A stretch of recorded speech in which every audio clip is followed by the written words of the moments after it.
Le Seigneur soit avec vous. Et avec votre esprit. Évangile de Jésus-Christ selon saint Luc. Gloire à toi, Seigneur.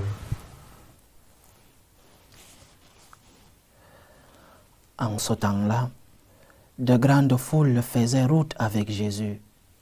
Il se retourna et leur dit: « Si quelqu'un vient à moi sans me préférer à son père, sa mère, sa femme, ses enfants, ses frères et sœurs, et même à sa propre vie, il ne peut pas être mon disciple. Celui qui ne porte pas sa croix pour marcher à ma suite ne peut pas être mon disciple. Quel est celui d'entre vous qui, voulant bâtir une tour, ne commence par s'asseoir pour calculer la dépense et voir s'il a de quoi aller jusqu'au bout? Car si jamais il pose les fondations et n'est pas capable d'achever, tous ceux qui le verront vont se moquer de lui. Voilà un homme qui a commencé à bâtir et n'a pas été capable d'achever. Et quel est le roi qui, partant en guerre contre un autre roi, ne commence par s'asseoir pour voir s'il peut, avec 10 000 hommes, affronter l'homme qui marche contre lui avec 20 000? S'il ne le peut pas, il envoie pendant que l'autre est encore loin une délégation pour demander les conditions de paix. Ainsi donc, celui d'entre vous qui ne renonce pas à tout ce qui lui appartient ne peut pas être mon disciple. » Acclamons la parole de Dieu. Louange à toi, Seigneur Jésus. Si, au lieu de lire ces paroles de notre Seigneur dans un temple chrétien, catholique, où ceux qui écoutent sont des personnes qui connaissent le Christ, si au lieu de lire ces paroles dans ce lieu-là, un lieu chrétien, nous les lisions dans un lieu non catholique, dans une assemblée où personne ne connaît le Christ, quelqu'un pourrait se lever et dire: quelle audace!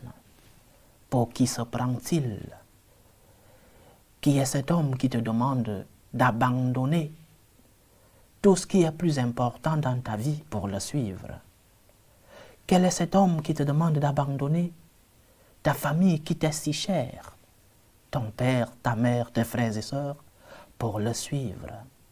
Et quel est cet homme qui te demande, deuxième condition, de porter tes douleurs, tes souffrances et le suivre? L'évangile d'aujourd'hui nous montre deux conditions pour suivre le Christ. Deux. La première, condition de renonce. Je renonce à ces choses qui me sont chères et je renonce à ces personnes qui me sont chères, non pas un abandon. Non, le Seigneur ne nous demande pas d'abandonner nos familles, il nous demande de renoncer. Alors je renonce à ces choses et ces personnes qui me sont chères pour suivre le Seigneur. Mais reprenons la question que pourrait nous poser quelqu'un qui ne connaît pas le Christ. Mais qui est-il? Pour qui se prend-il? Qui d'autre peut te demander de renoncer à ces belles choses que tu aimes dans ta vie? Qui d'autre peut te demander de renoncer à ton père, à ta mère, à tes frères, à ton travail, à tes sacrifices? Qui d'autre, si ce n'est Dieu lui-même? Le Christ est Dieu. Et c'est par son autorité divine, par son autorité de Dieu, il peut te demander de tout renoncer.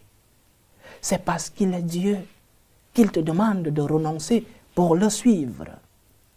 Non pas de suivre un prophète, non pas suivre une idéologie, un parti politique, un courant philosophique, mais suivre le Seigneur lui-même, mettre Dieu à la première place de ta vie. Si nous ne comprenons pas que la place que le Seigneur a le droit, Dieu ne nous demande pas une faveur dans ce cas. La place que le Seigneur a le droit de trouver dans notre vie, c'est la première place. Si nous ne sommes pas conscients de cela, nous mettrons d'autres choses et d'autres personnes à la place du Seigneur. Dieu a le droit d'occuper la première place dans ton cœur. Et lorsque nous, chrétiens, nous disons que Dieu a le droit d'occuper la première place dans nos cœurs, nous ne disons pas l'unique place dans nos cœurs. Nous ne disons pas tuer les autres choses importantes. Parce que c'est le Seigneur lui-même qui nous a fait naître dans une famille, qui nous a donné des frères et des sœurs, qui nous a donné un travail, des biens matériels. Alors, lorsque nous disons que le Seigneur doit occuper la première place dans nos vies, nous ne sommes pas en train d'exclure ces autres choses importantes. Mais nous sommes en train de mettre un ordre. L'ordre qui vient mettre de l'ordre dans nos vies, s'il faut faire cette redondance. Un ordre qui vient mettre de l'ordre, de l'équilibre dans nos vies. Parce que lorsque le Seigneur occupe la première place dans ta vie, les autres amours ont un équilibre. Lorsque le Seigneur occupe la première place dans ta vie, tu pourras aimer tes parents, même lorsqu'ils ne sont pas les parents de tes rêves, même lorsqu'ils sont tombés, même lorsqu'ils ont, et que tu constates qu'ils ont leurs faiblesses, même lorsqu'ils t'ont offensé, parce que le Seigneur occupe la première place dans ta vie, apaise ton cœur, t'amène à la miséricorde et au pardon, tu pourras aimer tes parents comme Dieu, pas comme les hommes, comme Dieu te demande de les aimer. Lorsque le Seigneur occupe la première place dans ta vie, tu pourras aimer tes frères et sœurs, malgré leurs faiblesses, malgré leurs péchés, malgré même leur méchanceté. Tu pourras les aimer parce que le Seigneur occupe la place qui vient apaiser ton cœur, qui vient te donner la paix et qui vient te demander de pardonner. Dieu a la première place dans nos vies. Et lorsque le Seigneur arrive à occuper cette place dans ta vie a un équilibre. Ta vie et tout ce que tu aimes ont un équilibre parce que Dieu vient mettre de l'ordre dans ta vie, parce que Dieu vient équilibrer tes amours. Dieu vient mettre en ordre. Mais si tu mets ces autres amours à la place de Dieu, tu verras par exemple que tu n'auras pas de force pour pouvoir aimer ceux qui t'ont offensé, aimer ton père, aimer tes frères et sœurs, lorsqu'ils ne sont pas si aimables que ça. Qui te donnera la force de les aimer? Division, guerre. Qui te donnera la force d'aimer ceux qui t'ont offensé? Naissent les divisions, naissent les guerres. Mais lorsque le Seigneur occupe la première place dans ta vie, tu sauras pardonner, chercher la réconciliation, chercher la paix. Tu sauras aimer même ceux qui ne sont pas aimables, parce que Dieu purifie ton cœur, parce que Dieu te transforme, parce que Dieu t'amène à mettre de l'ordre dans ta vie. C'est peut-être difficile de suivre ce commandement. Saint François d'Assise disait que Dieu est le jamais suffisant. Il nous demande toujours, il nous amène toujours à nos derniers retranchements. Il nous amène toujours à aimer plus. Mais nous aimerons plus lorsque nous l'aimerons en premier. Tu aimeras les autres. Tu aimeras plus les autres. Tu aimeras les autres avec équilibre lorsque tu aimeras Dieu en premier. Cherche donc que le Seigneur occupe la première place dans ta vie. Pas l'unique place. Notre Dieu n'est pas un Dieu qui exclut les autres amours. Notre Dieu est un Dieu qui mérite d'occuper la première place dans ta vie. Dans un monde où nous parlons de droits, des droits de l'homme, il est peut-être important que nous parlions aussi des droits de Dieu. Et un des droits de Dieu, c'est qu'il doit occuper la première place dans ta vie. Je répète, ce n'est pas un conseil. Ce n'est pas une faveur que nous faisons à Dieu. C'est un droit du Seigneur d'occuper la première place dans le cœur de l'homme. Et donc, pour ton bien, pour que tu puisses aimer ces autres réalités de ta vie, ta famille, ton travail, tes amis, ta patrie, ton église, pour que tu puisses aimer ces autres réalités, Dieu doit occuper la première place dans ta vie. Sinon, comme disait Dostoïevski, ce grand littéraire et philosophe polonais, si Dieu n'existe pas, tout est permis. Si Dieu n'existe pas dans ton cœur, alors il est permis la division, Si Dieu n'existe pas dans ton cœur, pourquoi tu vas pardonner? Si Dieu n'existe pas dans ton cœur, qui est celui-là qui guide ta morale? Si Dieu n'existe pas dans ton cœur, alors, comme disait un autre, mangeons, buvons, parce que demain, nous mourrons. Dieu a la première place dans ta vie. Première condition pour être disciple du Christ, tu dois mettre Dieu à la première place, pas l'unique place, je répète. Dieu viendra t'aider à aimer ces autres réalités, ces autres personnes et ces autres choses que tu as obtenues dans ta vie. Deuxième condition pour suivre le Christ, porter sa croix. Celui qui veut suivre le Christ doit porter sa croix. Tant de croix dans nos vies, tant de souffrances, tant de douleurs, tant de moments difficiles, tant d'épreuves. Mais qui a subi la grande épreuve? C'est Jésus lui-même. Il n'a pas abandonné la croix. Il n'a pas fui les douleurs, les souffrances. Il a accepté de porter nos souffrances. Il a accepté de porter la croix de la rédemption pour que nous puissions obtenir le salut. Alors porte ta croix, mais ne la porte pas seule. Une des erreurs que nous commettons, c'est que, peut-être appuyés par le diable, nous croyons que nous pouvons porter les douleurs, les souffrances dans nos vies seuls. Tu es faible. Tu n'as pas assez de force.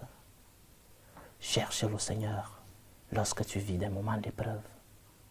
Cherche le Seigneur lorsque tout semble dans le noir. Cherche le Seigneur et avec lui, tu pourras porter ta croix. Avec lui, tu pourras affronter les épreuves de la vie. Avec lui, tu pourras dire, Seigneur, je suis faible, mais je sais que tu es là. Seigneur, cette croix pèse, elle est lourde, mais je sais, Seigneur, qu'avec ton aide, tu m'aideras à la porter. Non pas parce que le chrétien n'est pas celui qui fuit la croix. Et le Seigneur ne t'a pas promis de t'enlever les problèmes dans ta vie. Le Seigneur t'a promis le repos, c'est-à-dire de l'aide dans tes moments de croix. Alors demande au Seigneur, Seigneur, je suis dans l'épreuve. Seigneur, cette croix est lourde. Aide-moi, donne-moi ta main, que ton épaule m'aide à porter un morceau de cette croix. Mais je ne te demande pas, si c'est possible, comme lui-même a demandé à son Père, si c'est possible, éloigne de moi cette épreuve. Si c'est possible, éloigne de moi cette croix.